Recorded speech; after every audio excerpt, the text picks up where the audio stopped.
Welcome to another edition of Saturday Sit Down. This week we go to the gray, wet coast, otherwise known, of course, as the West Coast in Vancouver, where we find Graham Hood. Graham, how are things going, my friend? Things are good. Yeah.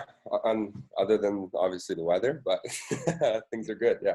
Yeah, it seems like winter is kind of caught up to all of us unexpectedly. Yeah. Well, we didn't really get a summer this year based on just the state of the world. So, yeah, it was kind of like winter and then winter all over again. So we're back in it and whatever. I don't really care.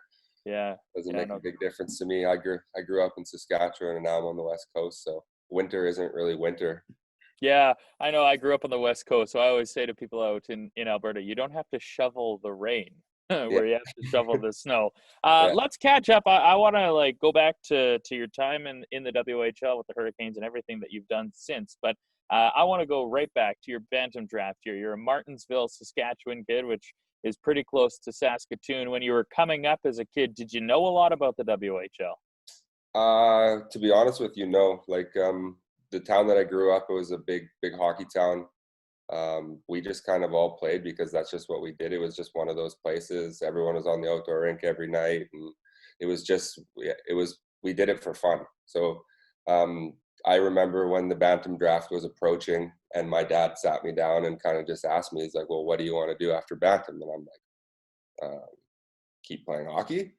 And he's like, no, you got to decide if you want to go to school or if you want to play in the Western League. So that was kind of the first time that I ever really even thought it was a possibility, because he was the one answering all the phone calls from whoever was calling us. So at that point it was kind of when I finally realized that, yeah, this is probably what I'm going to be doing for the next couple of years. So um, yeah, so I never played hockey to get to the Western League. Like, I mean, every kid dreams to play in the NHL. I didn't realize what the path was for me in hockey, so I didn't really have a straight determined goal of where I was trying to get. I was just doing it for fun, and it just ended up I got good at it and got the opportunity to play in the Western League. When you were drafted by the Regina Pats, what did you know? Did you school yourself on what the WHL was all about?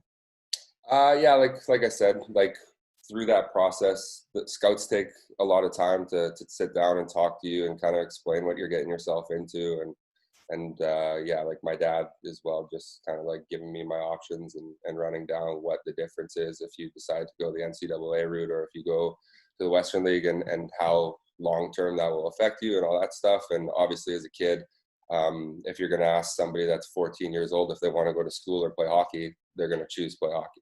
So that's kind of just as simple as that. That's why I chose to go to the Western League. I wanted to focus on hockey, and I didn't want to have to do them both at the same time.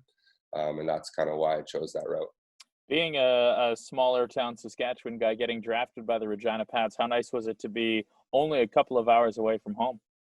Well, yeah, my parents were definitely happy. Like, I mean, when I finally realized what the implications were of the draft, that I could be moving somewhere close or far.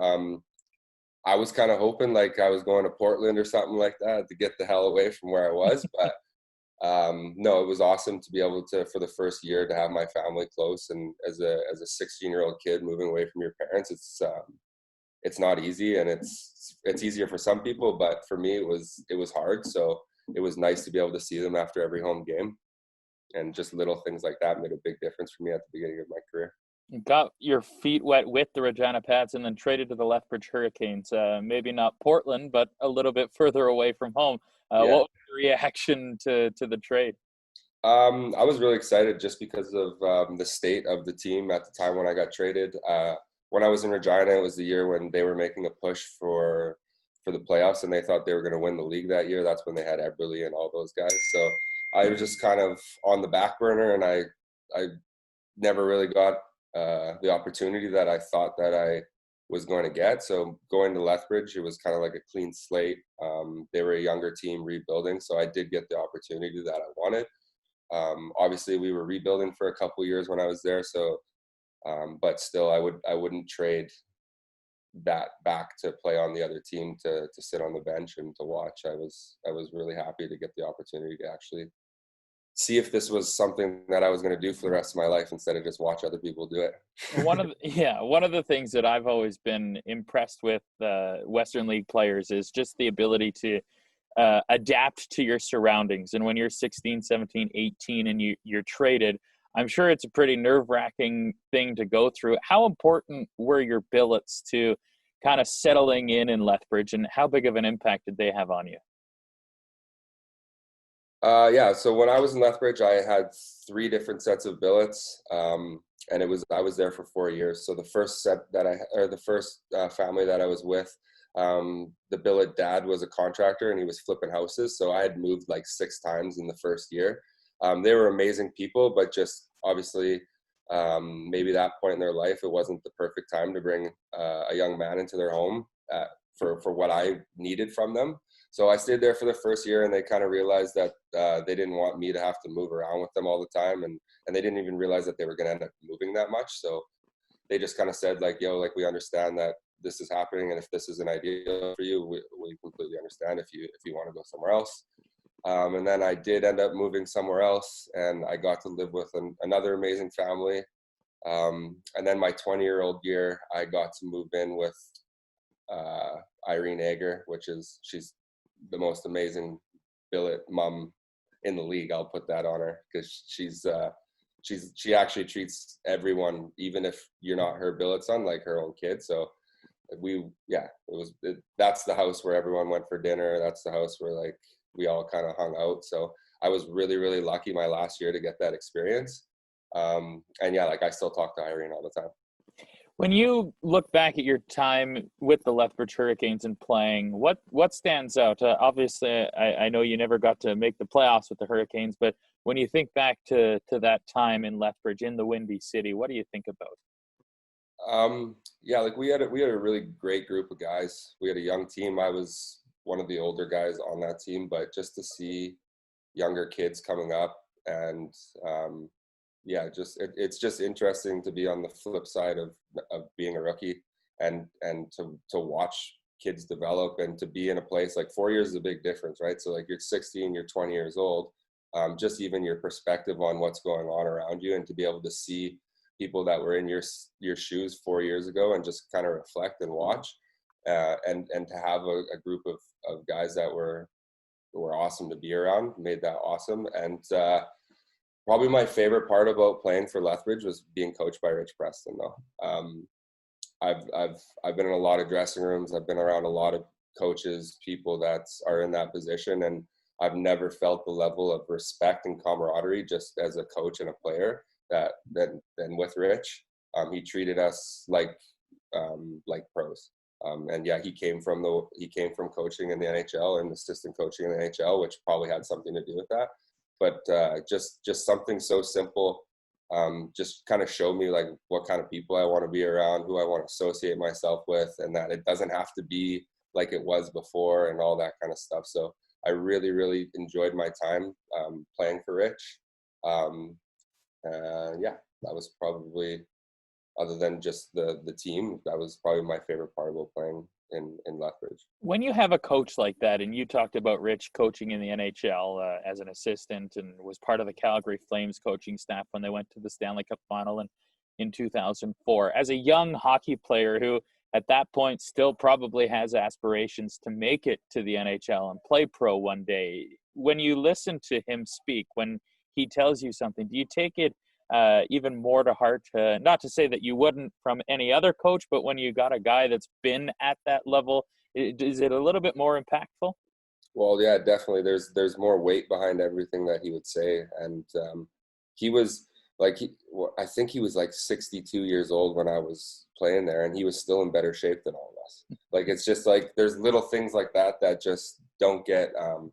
He just led by example, and he wasn't even playing. Like it was just there was little things that he did with us that just kind of like, he never yelled at us. He never like, well, obviously he yelled at us sometimes because like you have a bad game and sometimes you gotta be told, but that wasn't his approach. His approach was always to be on the same page and to push us in like little manners like that. Like we'd come in after a practice and be on the bike just doing arm curls, and just absolutely drip and sweat. Like he was in better shape, like I said, than most of us. So just like little things like that. It's just like when he spoke, you're like, okay, like this guy knows what he's talking about. You played 222 games of your 304 in the WHL with the Lethbridge Hurricanes. The 11-12 season, statistically for you, your best campaign. How much fun was it being not only a guy that you were relied upon on the ice, but being a leader and wearing letters with the Lethbridge Hurricanes? How much pride did you take in that? Yeah, like obviously it's an honor to get the opportunity to wear a letter and to be that person on your team. But I think that the years where I was wearing a letter, I think that anybody on our team could have got that opportunity. It was just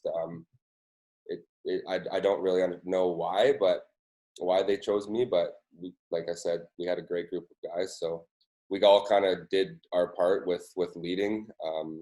And yeah, I think that just kind of my role on the ice kind of put me in that situation that made sense for me to be that person because of what I did on the ice. So yeah, I obviously took it pretty serious, and it was an honor, and it's cool to be able to look at my jerseys and have those things on the front of them. It's probably cooler for my dad than me, but those little things that you don't forget, and that's probably definitely one of them. You've talked a couple of times about how close the groups were when you were with the Lethbridge Hurricanes. Do you still keep in touch with a lot of the guys you play with here? Yeah, I'm definitely in contact with more guys from Lethbridge that I had played with than anywhere else. Obviously, when I ended my hockey career, I completely removed myself from that scene. I went and lived in Bali for a couple of years, and I just needed a break and try to reassess where I wanted to take my life.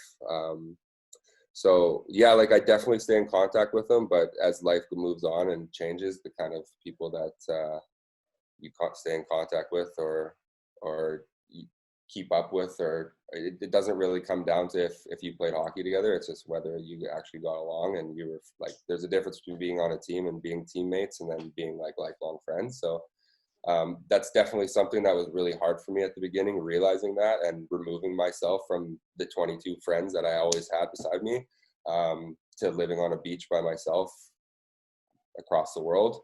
But that's, at that point in my life, that's kind of what I figured I needed to actually separate myself from that world, and to give myself some space to think about what I actually wanted to do with my life. So yeah, it was interesting.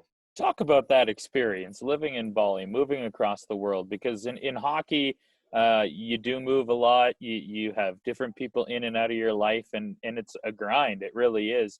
To separate yourself from that and go to a completely different part of the world. How rejuvenating was that, and how much did you learn about yourself? Well, I mean, at the beginning, I was scared. I mean, yeah, I grew up in a town of 1,500 people. Like I was definitely nervous to be out on my own, because even in hockey, like, yeah, I moved away when I was 16, but I still had a support system. I still had people around me that I could rely on and call if I ever needed anything. Um, that phone call was still there when I moved across the world, but the being able to rely on people and have people help you with things, if that is, it was a real big eye opener. And what it did for me was just, it forced me to finally actually meet who I was. And that might sound cliche or kind of dumb, but coming from a town where like it was not necessarily expected that you played hockey, but like we all just played hockey. That's what we did. And then you get good at it, and then you move on, you move up, and you don't really think about where this is going to take you in life. So yeah, it was good for me to remove myself and to give myself just the headspace to try to like find some clarity of what I actually wanted in my life. Because at the end of playing in the Western League, it wasn't what I wanted. I think I realized that probably when I was like 18, 19 years old, but I loved, like I said, I love the camaraderie of the team. So like I stuck around and I played, because it's like, why wouldn't you play the rest of your years out? So I always kind of knew that hockey wasn't the end all be all for me, but it's definitely a scary experience to just leave and uproot everything that you thought that was going to be your life, and try to go find something that actually resonates with you and makes sense with like the person that you are, and not just like like your hockey is, it came out of almost like necessity for me, just from where I grew up, and and who I hung out with as a kid, and it was natural, but it never really was something that I always wanted to do for the rest of my life. Now you're living in Vancouver, as we talked about off the top, and you're a multiple business owner. How has life been treating you? And maybe fill us in on what you're doing these days with your businesses and what they are. Life has been extremely interesting since I've gotten to Vancouver. So I signed up to come school out of everything, and I know some people hear that and be like, "What the heck?" But that's kind of where I got led down. I've always been interested in clothes. I was a kid. I always liked building stuff, and whatever the case may be, I like working with my hands, and out in just kind of being around all that stuff in Bali, and like just the environment that I was surrounded by was all creative people. So it kind of rubbed off on me, and just kind of like opened up my eyes to be like, wow, this is something that I'm interested in. So when I was in Bali, I signed up to go to school in Vancouver, which is a fashion school called Blanche McDonald. So I moved from Bali, I came to Vancouver. I was here for school. My idea was I was going to stay here for school, get my degree, and then go back to Bali and then create what I was trying to create over there, because of just everything, labor, all the things that go into producing something. So it made more sense for me to be over there. And then I went back after school. I was there for 3 months, and something didn't feel right. So I was kind of just like, well, if I'm going to do this, I feel like I should be able to do it in Canada first. Just kind of build up some sort of basis of what I'm actually trying to achieve, because I was still kind of lost of what I wanted to do. Then I moved back to Vancouver. I ended up working for a motorcycle company. We were making like leather jackets, riding apparel. So I did that for a couple of years. I kind of got moved through their business, and I got the opportunity to see how all facets of a brand and a clothing company actually work, which was really, really cool for me to be able to be a part of. It gave a lot of value just as like insight. After working with those guys, I went and taught at Blanche McDonald, which was the school that I had graduated from. So I got called back there to go teach construction and sewing. So I was teaching kids how to make patterns and how to put them together, essentially. And then after that, I just you get to this point in your life, and it's like, well, either I'm going to go the corporate route, or I'm going to try to do something by myself. I've never been a fan of being told what to do. So just out of that, I was just like, well, I'm just going to try and see how this works. So we started a design studio in North Vancouver called In-House Creations. In-House has been around for 2 years now, which is awesome. We're getting through all the shit that's happening in the world right now, which is, I never went to business school, but I'm in it right now. So it's been really interesting in that respect. But yeah, so In-House, just as an overview, just to give you kind of an idea of what we are. We're a creative design studio based in North Vancouver. We specialize in like simplifying the process of developing marketable products for our clients. We build each product from start to finish, from design concept to creating the merchandise and shooting finished product campaigns. So essentially is what we do is we help create people's brands for them as far as product development goes. So lots of the things that we do right now are corporate merch. So we work with a lot of, now that weed's legal, there's a lot of opportunity in that space, because all these brands are coming up and there's lots of budget with those brands. We do a lot of corporate stuff with restaurants, bars, like you name it, we got our fingers in it. So that's kind of what In-House started from.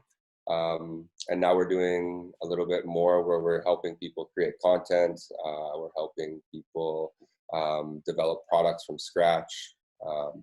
And we're helping people design and manufacture whatever they're trying to look to build. So it's essentially just came out of necessity for us, because we were in a situation after school where we didn't know the answers and nobody wanted to help us. So we spent a lot of time, like there was like 6 years of time and money put into researching what was missing. And what we found out was just like people being honest and like helping and actually giving a direction that made sense for what people were trying to achieve. So that's kind of where In-House stems from, is we want to be able to help people when they're working through those processes. And that's kind of where the value comes through what we offer, is just the experience.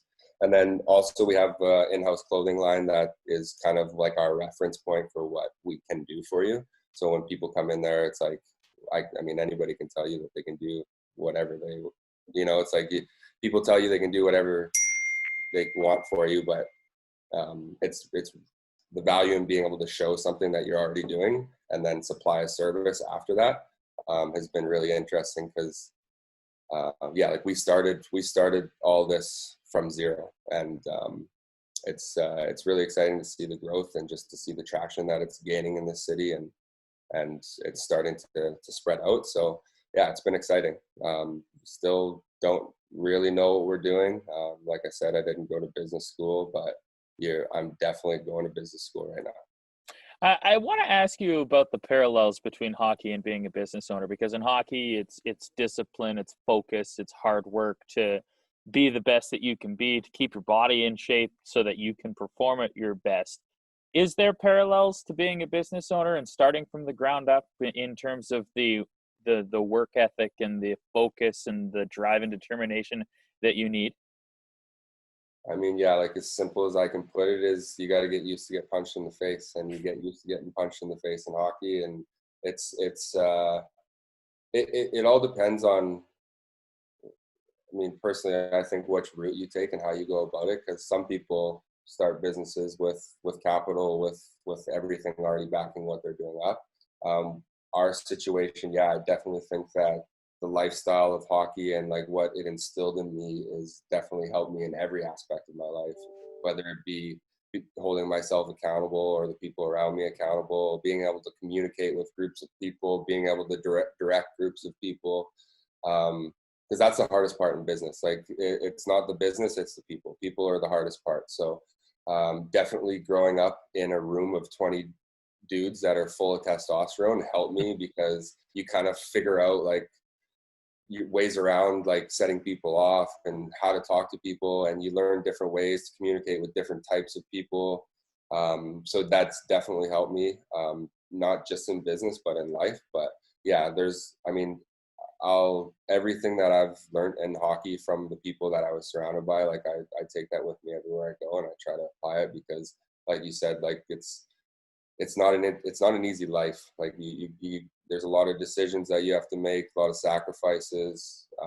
Like your body, your childhood, your adolescence, and I think a lot of people like don't realize that and just expect these kids to go out and win hockey games, and they don't really think about like the rest of it. So yeah, hockey is always giving back to me. Like even now, like I'll go play rec hockey and I'll get clients out of it. It's like, so it's just like one of those things that's like a revolving door that's just always is giving back to what I do. And it's definitely helped me in my career, and even starting business, gaining clients, like all that stuff. It's just like somebody that sells you life insurance is going to be at the golf course and just by himself trying to golf with people. It's like, you get the opportunity to get into rooms with people, and the camaraderie that comes with hockey. It's just, there's a level of respect that like you don't really question people. You just like, oh yeah, you can do that for me, great, let's do that. So it's open doors like that. And then yeah, as far as just like who I am as a person, it's definitely molded me into being who I am, for sure. Where can people find you guys online, your businesses online? So we have websites for both of our companies. Most people search on Instagram because that's just what people do these days. So the studio is in-house made, and the clothing company is called Sans Parole. And everything there's a link from websites to all accounts on there. The Parole one is our clothing line, and then the in-house is just the studio, so you can get a taste of what we do for people and what kind of things are coming out of there. That's so awesome, Graham. Congratulations on everything that you've been able to accomplish so far, and we wish you the best of luck and the utmost success moving forward as you guys continue to grow your brand. And really appreciate you taking time to go down memory lane and fill us in on how Graham Hood has been doing lately. Yeah, no worries. It was it's nice to like dive back into the old hockey life and talk to people, and it's just cool that you guys still care about what we're doing and support what we're doing. So yeah, like thanks for keeping up with us, and it's nice to know that it still matters after we leave that dressing room, that that there's still a weight that holds true to us spending our time there. All right, there's Graham Hood, former Lethbridge Hurricane, now successful business owner in Vancouver, on another edition of Saturday Sit Down. We hope you enjoyed it.